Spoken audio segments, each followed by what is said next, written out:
இங்க ஒரு சயின்டிஸ்ட் தெரியாதனமா மனுஷங்களை ஜோம்பியா மாத்துற வைரஸை கீழே போட்டதும் அது ரொம்ப வேகமாவே அந்த ரூம் ஃபுல்லா பரவ ஆரம்பிச்சிருது. அப்ப அந்த சயின்டிஸ்ட் அங்கிருந்து தப்பிக்கலான்னு பார்க்கும்போது சடனா அவரோட சேஃப்டி சூட் கிழிஞ்சு போயிருது. அதனாலே அந்த வைரஸ் இவர் உடம்புக்குள்ளேயும் போய் இவரும் ஒரு ஜோம்பியா மாறிடுறாரு. இப்போ அந்த வைரஸை லைட்டா மூந்து பார்த்தாலே போதும் அவங்களுமே ஒரு ஜோம்பியா மாறிடுவாங்க.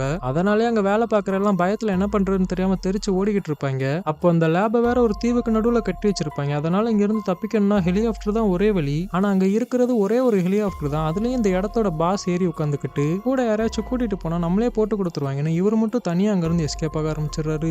இப்போ இந்த சயின்டிஸ்டுங்களாம் எப்படியாச்சும் தப்பிச்சாகணும்னு ஹெலிகாப்டரோட சைடுல இருக்கிற கம்பியை பிடிச்சிட்டு எல்லாம் தொங்க ஆரம்பிச்சிடுறாங்க. அப்ப வெயிட் அதிகமாயிட்டதுனால ஹெலிகாப்டர் வேற ஆடிக்கிட்டு இருக்க இந்த இடத்தோட பாஸ் இவங்க நம்மள விடமாட்டாங்க போலேன்னு அவர்கிட்ட இருக்கிற வைரஸ் சாம்பிள்ல இருந்து ஒன்னு எடுத்து தொங்கிட்டு இருக்கிறவனோட மூக்குல விட்டுறாரு. உடனே கொஞ்ச நேரத்துல அவங்களும் ஜோம்பியா மாதிரி அந்த ஹெலிகாப்டர்ல இருந்து கீழே வந்துடுறாங்க. அதை பார்த்து பாஸும் தடயம் எல்லாத்தையும் அழிச்சாச்சுன்னு அங்க இருந்து ஜாலியா கிளம்பிடுறாரு. ஆனா அடுத்த நாள் காலையில தீவுக்கு ஒரு பெரிய சுனாமி வந்து அங்க இருக்கிற மொத்த ஜோம்பியும் தண்ணியில அடிச்சுட்டு வந்து ஊருக்குள்ள வந்து போட்டுட்டு போயிருது.